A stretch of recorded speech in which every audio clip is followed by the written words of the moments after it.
The springtime isn't just for critical college basketball portal news. NC State football just very sneakily picked up 3 great additions to the Wolfpack defense.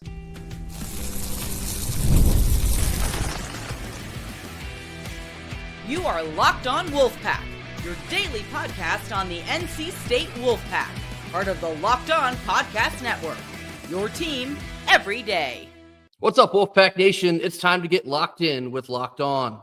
Thanks for making Locked On Wolfpack your first listen each and every day. We are free and available wherever you get your podcasts and on YouTube, part of the Locked On Podcast Network, your team every day. Our Tuesday show is brought to you by Gametime. Download the Gametime app, create an account, and use code LOCKEDONCollege for $20 off your first purchase. As always, terms apply. Happy Tuesday to all. As always, I'm Grayson Boone, joined by former Wolfpack defensive tackle Kenton Gibbs. Kenton, we covered the basketball portal news from this past weekend on Monday's show, but don't forget NC State football also made some portal moves of their own from this past weekend. 2 edge rushers on Saturday. We actually just had another linebacker commit here on Monday, so that's 3 in the last 3 days, and they will all be 3 critical pieces of depth for this Wolfpack defense. We kind of expressed our concerns coming out of this past season about the linebacking core, again, because that was a major concern last year, but also the depth of the defensive line. When you have a player like Davin Vann moving on from the program, that's a gaping hole that you're going to have to find a way to replace with a bevy of other talented players. So I think NC State, more or less, they were just looking for depth, but one of these players in particular, I think, could make a pretty big difference. You know, I'll tell you this much, right? You and I talked about this a lot. What was the biggest area of need and what was an area of concern in camp that we've been hearing about and all that? And you and I have talked about this off air. We've also talked about it on air.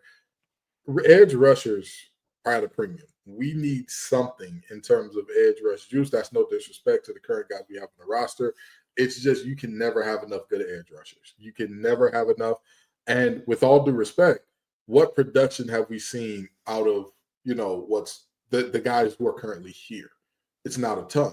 So obviously you want to have something or have more players to kind of bolster that. And I think that that's what Kean and Harsh do here. I really do look at these two and I say they're both good depth pieces as edge rushers. And their games are similar. They've got little things that are a little bit different about them. But both of these guys, I think, could be highly impactful here because, again, edge is a position where, we talk all the time in basketball about, there are shots to take. 3rd down and long is like the ability to shoot a shot on the defensive line. That is what that is, okay? There were reps available pass rushing, and these two are definitely going to have maybe not the lion's share of those, but they're definitely going to get some of those in terms of being guys that can, positively affect or negatively affect passers, right? And especially when you're looking at a new defensive system under the defensive coordinator, DJ Elliott, in a hybrid system that's kind of a lot more moving parts than perhaps just your standard 3-3-5 would be. So I think depth is obviously a very valuable thing to go after here in the spring portal. You can really never have enough of it, whether it's the linebacking core, defensive line. You have to have a stable of guys that are ready to go if need be. So we'll touch here first on the 2 edge rushers. They are Kean Sloan. He's from Utah State. The other is Sebastian Harsh of Wyoming. Kean Sloan, Kenton kind of hinted at it there. He picked up some all-conference honors out in the Mountain West with the Utah State Aggies this past season. He was all Mountain West second team. He had 49 total tackles, 7.5 sacks, 9.5 tackles for loss. Kean Sloan perhaps is a guy that could see a decent amount of snaps right away. Oh, absolutely. He is a pass rushing specialist. I mean, objectively speaking, he reestablishes the line of scrimmage in the run game right away because he has such a quick get off. And even though he's listed as about 235, 240, whatever the case may be, he's wiry strong against the run. So I'm not surprised at all to see that young man pick up all conference honors. And here's the other thing about it. His technique is exquisite. His ability to do hand fighting, very high level. But the most impressive thing about him, he has a core strength that it's an underappreciated facet in defensive linemen because if a tackle or guard gets into your chest or gets off a good punch into your shoulder, whatever the case may be, one of the major aspects of still being able to keep moving towards the quarterback despite that happening is core strength. One of the guys that he reminds me of in that aspect of like you can punch him, but his body just does this weeble wobble, but we don't fall down thing. Probably Jason Babin. If you don't remember him, he played for the Titans and the Eagles. Grace is doing the weeble wobble thing for those of you who cannot see. But that's he has that ability, and it's an underrated one. Honestly, it's like a secret skill that all of us don't have it. All of us do not have it.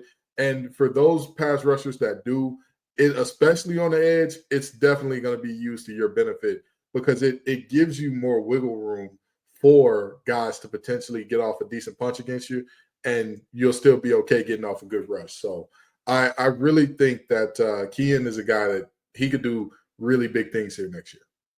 I did a quick Google of Kean before we hopped on here just to get as much background depth as I could. I did find a very short Colorado Buffalo podcast where they were talking about Sloan could be one of the underrated gems at the defensive edge rusher position in the transfer portal. And so perhaps NC State did just pick up, I guess, a diamond in the rough. And to steal away a potentially coveted guy in the portal at this point in the cycle, I mean, again, we're talking the spring portal. You're never really going to see a ton of movement, just really depth guys going here or there. This feels like it could be a very good and underrated pickup at the very same time. So I'll be interested to see how involved Sloan can get into this defense right away. The sooner the better, especially with a first-year defensive coordinator as DJ Elliott is. The second edge pickup was Sebastian Harsh. He's a 6'3", 251-pound edge rusher from the Wyoming Cowboys. Sebastian, he does feel like a little bit more of just a depth piece. He had 40 total tackles, 25 solo tackles, a sack and a half for the Cowboys this past season. Kenton, where do you see Sebastian's new role here with the Wolfpack? Yeah, Sebastian's another edge rusher. He's another guy. He may not have as much of the quick twitch or again, that special ability I was talking about there, but he's a guy that the 1.5 sacks doesn't fully tell the story because he was always in the frame. He has a very high motor. He's a guy, and so does Kean. Both of them have very high motors. But Harsh is a guy that he always seems to be around the ball. Now, the thing that I would like to see from Harsh is I think if he can improve this, it takes him to that next level, that hand fighting, that double swipe, that ability to have a game plan in mind. He's athletic enough to where he can get by guys without that at times.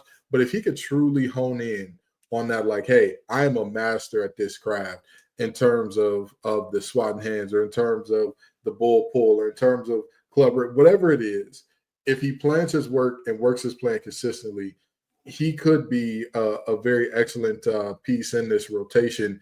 Again, I don't think that he's quite the athlete that Kean is, but I do think that he's a little bit more raw, but he was always close. He was always close, which gives me the feeling just tweak a couple things, and all of a sudden we could have multiple impact pass rushers. Because again, we talked about this time and time again.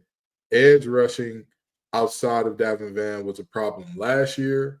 Coming into this year, it was a thing that we were a little bit concerned about. So adding these two, both stellar kids. Another major concern we had with last year's defense was the play of the linebacking core, and NC State also addressed that on Monday with the addition of Kenny Soares Jr. He's a sophomore linebacker from the Northwestern Wildcats. He stands at 6'2", 231 pounds. He seemed to be a little bit of a depth piece with Northwestern as well, but when you're looking at an NC State linebacking core from last year that's really struggled to close out so many plays and get off the field on third down, and then you're looking forward to this year where you're kind of having to sift through some inexperience to find out who can contribute right away, it seems like a very good idea to go get a guy that has at least a bit more experience than some of the guys that are going to be competing for day one snaps here. So Kenny Soares Jr., Kenton, what do you know about him? So Kenny Soares Jr. does not have as much film out as these other two, but from what I have seen, he's very good at coming downhill. He was good on special teams as well, which that's a very underrated part of the game. It's a very underrated part of the game to say, hey, is a guy being a special teamer, does that mean something? Is that something of note? Yes. if there is a phrase that if you are a what's the word I'm looking for? If you are a backup in terms of safety, linebacker, receiver, anything like that, and you are not playing special teams, you're stealing from the program. And that's, I could not agree more. It really is that type of deal. And I'll tell you this much. This is a young man that is on pace to get his degree from Northwestern University in 3 years. Could do worse. Could do a lot worse than that. So when it comes to the understanding of the game and high-level thought and like, hey, do the right thing, don't get in trouble, he seems to check all those boxes. So now the question is, how quickly does he get adapted to the system? And, I would like to see more film on him to truly understand, like, okay, this is who he is.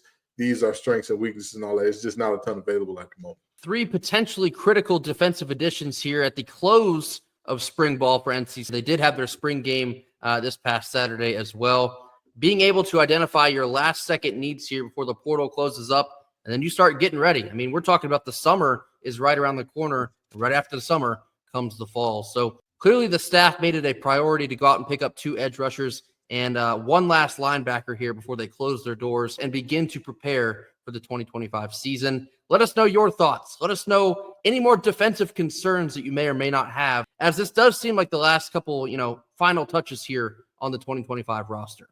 Coming up next, we're getting into some Pac-9 baseball.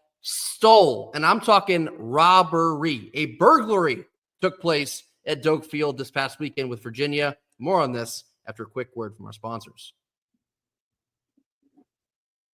Our Tuesday sponsor is Gametime. There's simply nothing like the energy of a live game, whether you're catching a last-minute MLB showdown or soaking in the excitement of an NBA matchup. However, finding great seats sometimes at a great price can be a little bit of a challenge until you find Gametime.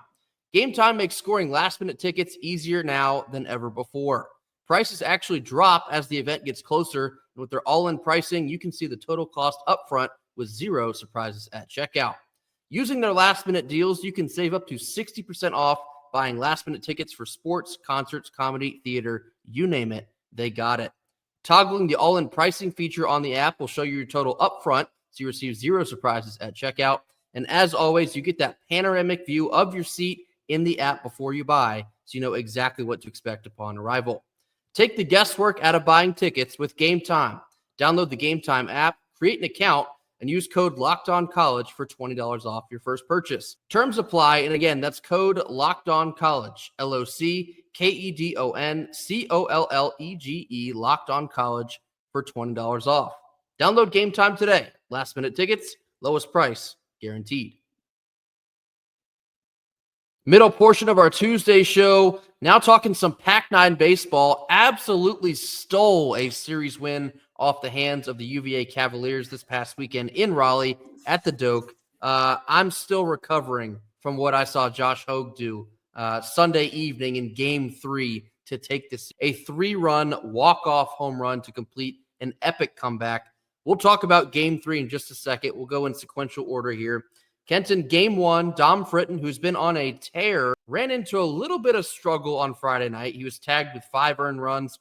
I do think the coaching staff left him in the game just a little bit too long, and unfortunately ran into a barrage of UVA home runs there to give them the Game 1 win. UVA won that one 8-6.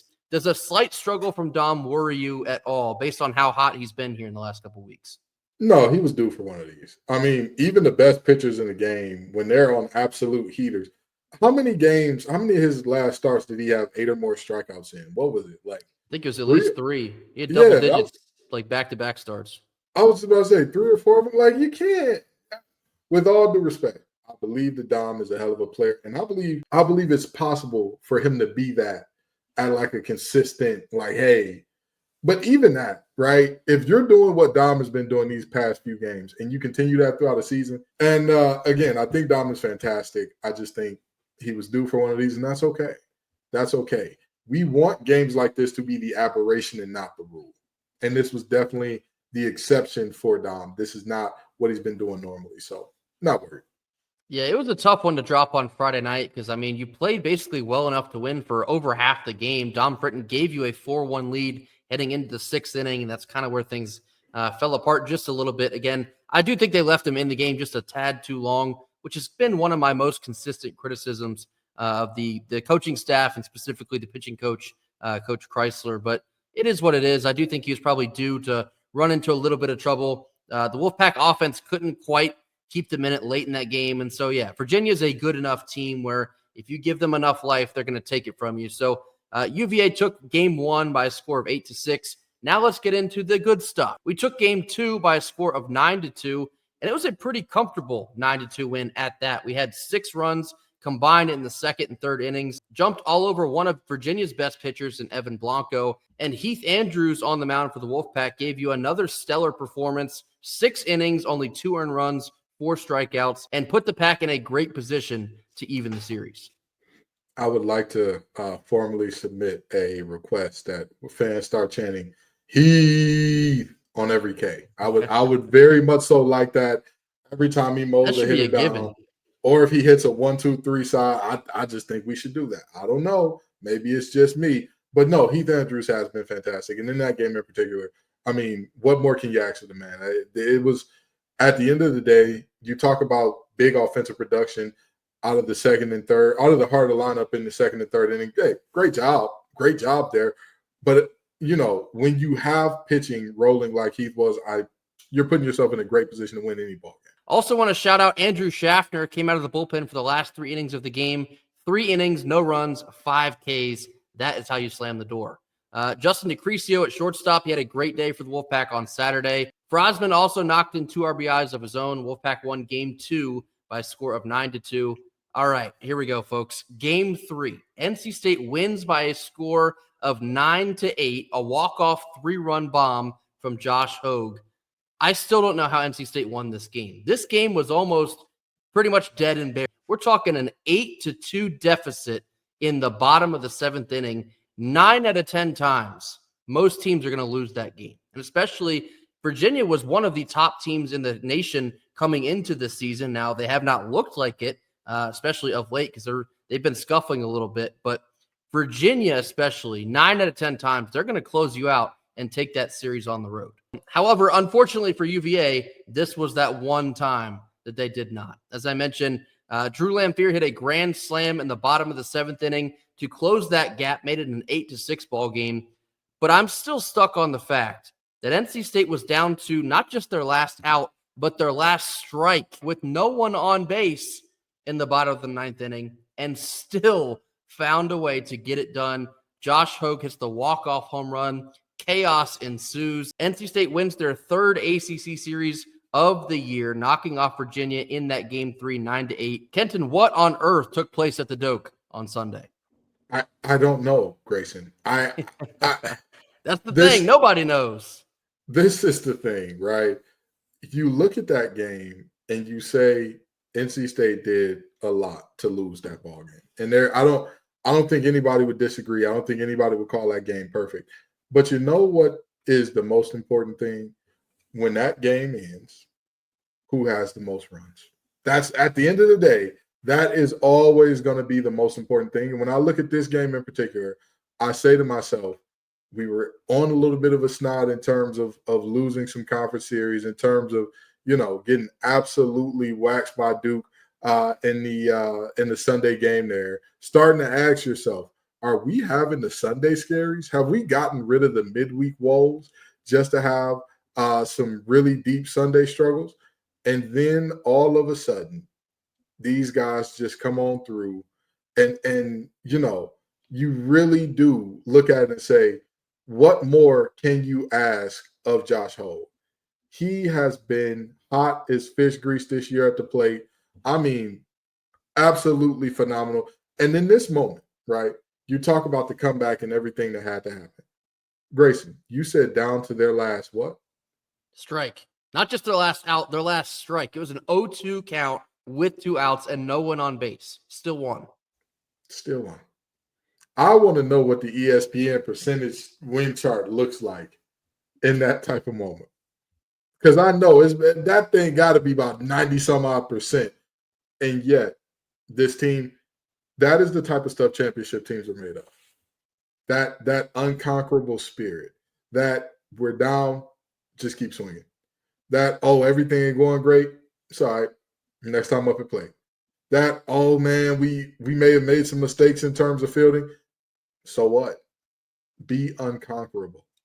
Don't ever lay it down and give up. Because if last week has taught us anything on the national scale with Houston beating Duke, on the local scale with NC State pulling off this win against UVA, just keeping up that fight, just keeping up with applying that pressure does way more than people could ever imagine. If somebody's got you down and they're not throwing absolute haymakers to where that's the knockout blow, get up. You ain't hear no bell. The game ain't over. And it surely was not over. And by the way, just barely clears the fence. Just barely, just by the hairs on its chinny chin chin.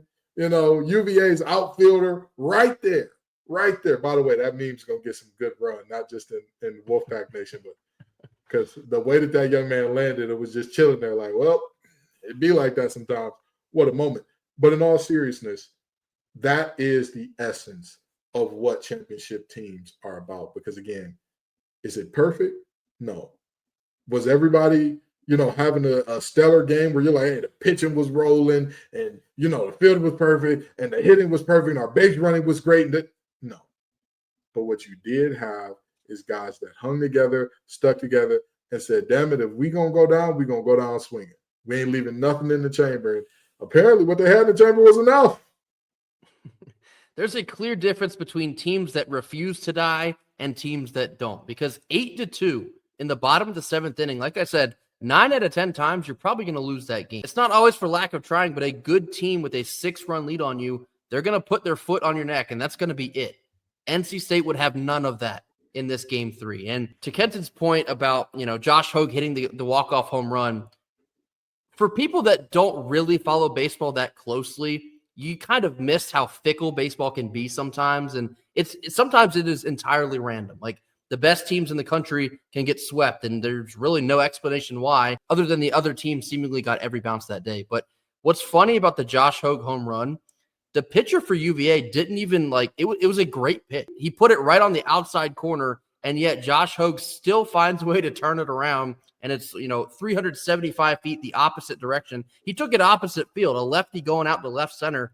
That's not an easy thing to do. Still finds a way to sneak it over the wall. That's a moment, as a pitcher, you're like, what else could I possibly have just freaking done there? I did everything I could. I put that exactly where I wanted it. Still didn't matter. So that's an excellent effort by Josh Hogue to hit that out. And it almost felt a little bit like the home run that Jacob Duden gave up against Kentucky in Omaha. It was a perfect pitch, still gets out over the wall. Can't explain it, but that's baseball. This was an unbelievable comeback. And this is the type of win, especially winning the series, it can get you hot really quick. You can pick up really quick momentum off of this one. And as unsure of things as we may have been before this game 3, kind of wondering what the rest of the season would look like if you lose this series, all of a sudden, everything looks bright. You got ECU on the road on Tuesday. Then you have Louisville right back here at home in Raleigh. That's another great opportunity to win another ACC series. The current trajectory that NC State is on, they're probably going to have a good shot at hosting and being a national seed, one of the top 16 in the country. So college baseball, I say this a lot, you just got to buckle up and enjoy the ride. You really never know what you're going to get on any given day. But NC State had a spectacular effort to come back and take the series from UVA this past weekend. Again, they do have ECU on the road on Tuesday. We'll give you some additional thoughts on that in just a second. But what a win. What a series win. It's time to keep this momentum rolling.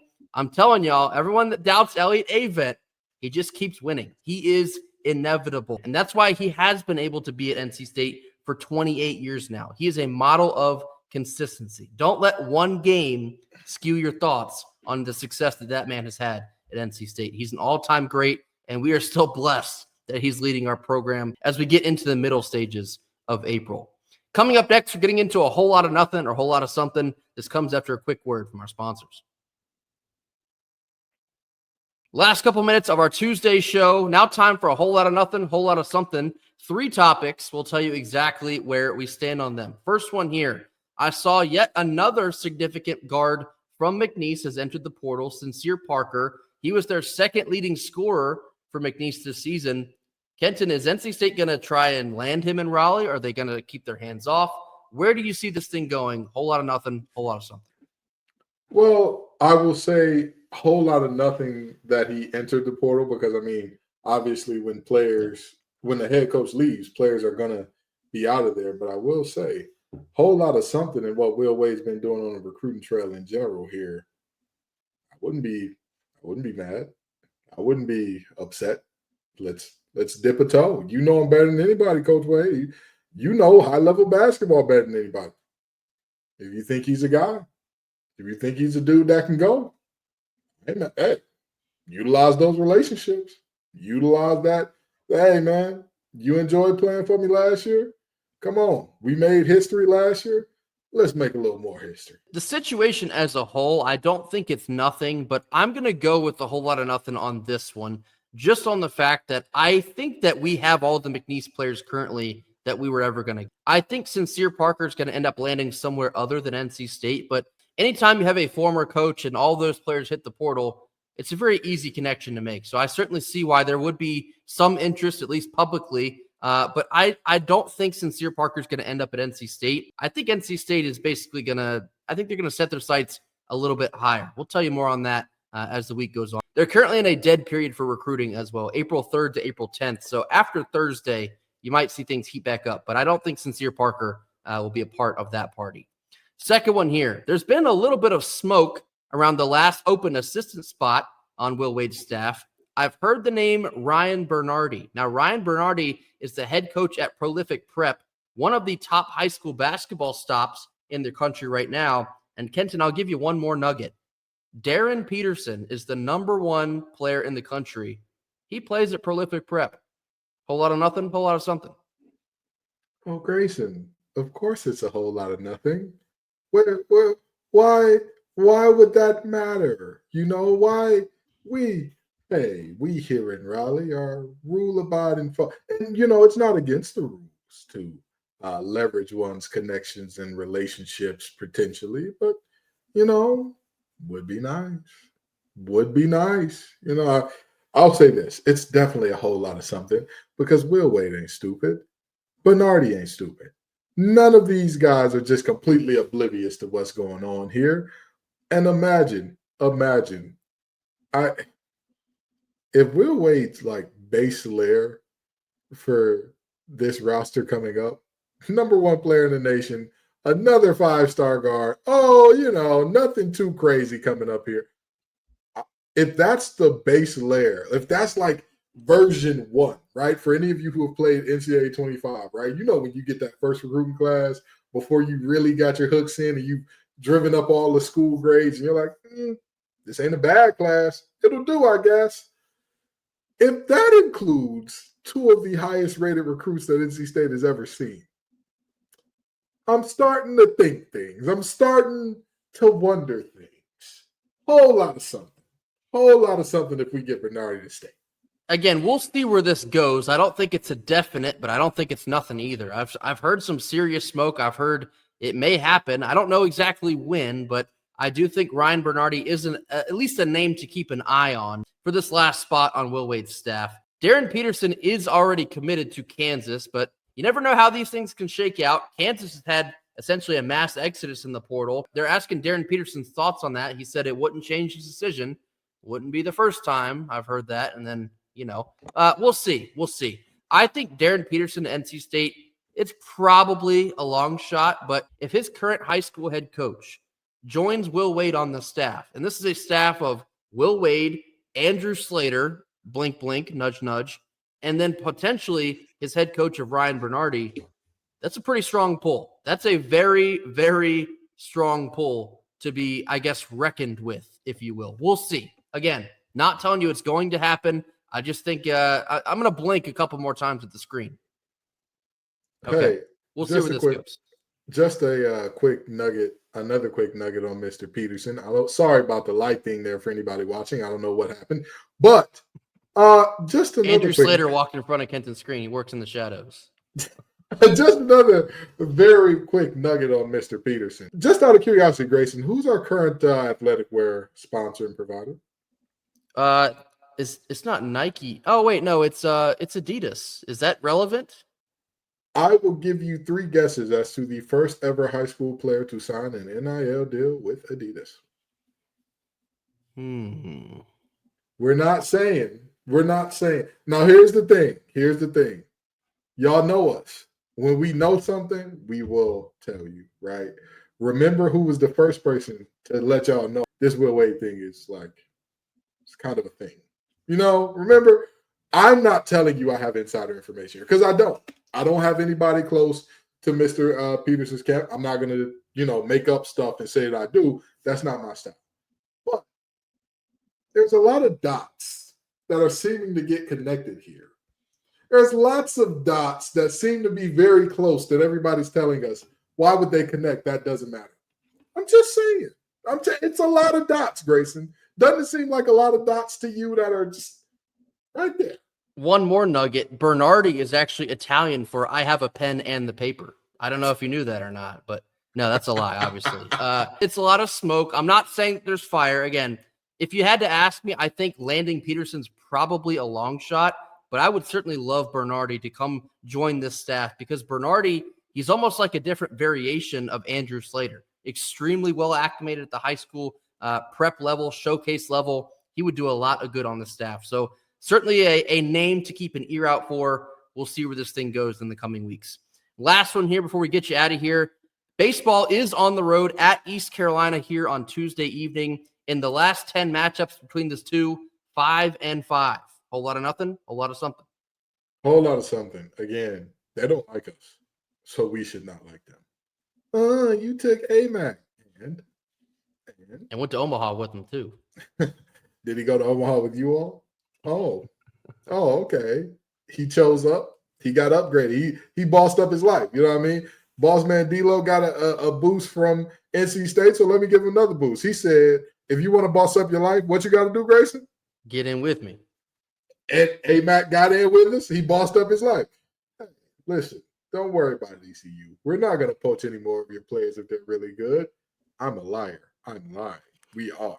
But, whole lot of something because, again, I don't like these guys because they don't like us. It's not a rivalry. It's more like somebody trying to insert themselves. We're important. And you're not, but sure, whatever.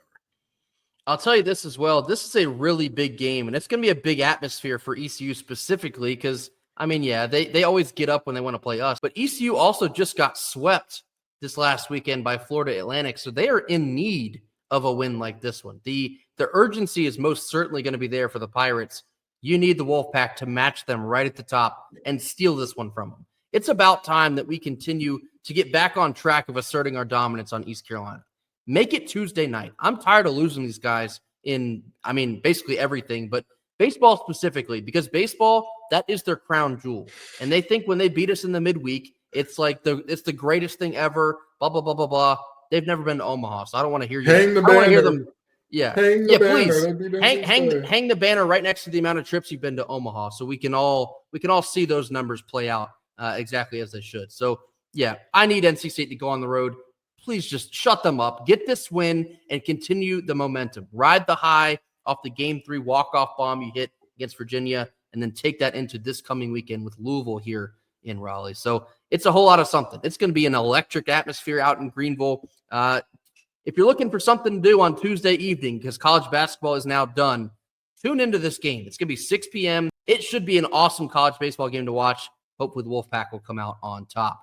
That will do it for us here on Tuesday. As always, thank you all so much for joining us. Be sure to hit that like button. Drop your comments in the comment box. Tell us your thoughts on the big defensive pickups for NC State football from this past weekend. Tell us your thoughts on NC State baseball and where they might be headed here in the next couple weeks as the schedule continues to get a little bit tougher. Anything else you have on your mind, drop that in the comment box as well. Mash that subscribe button. We'll see you right back here tomorrow on Wednesday for more. And until then, go Pack.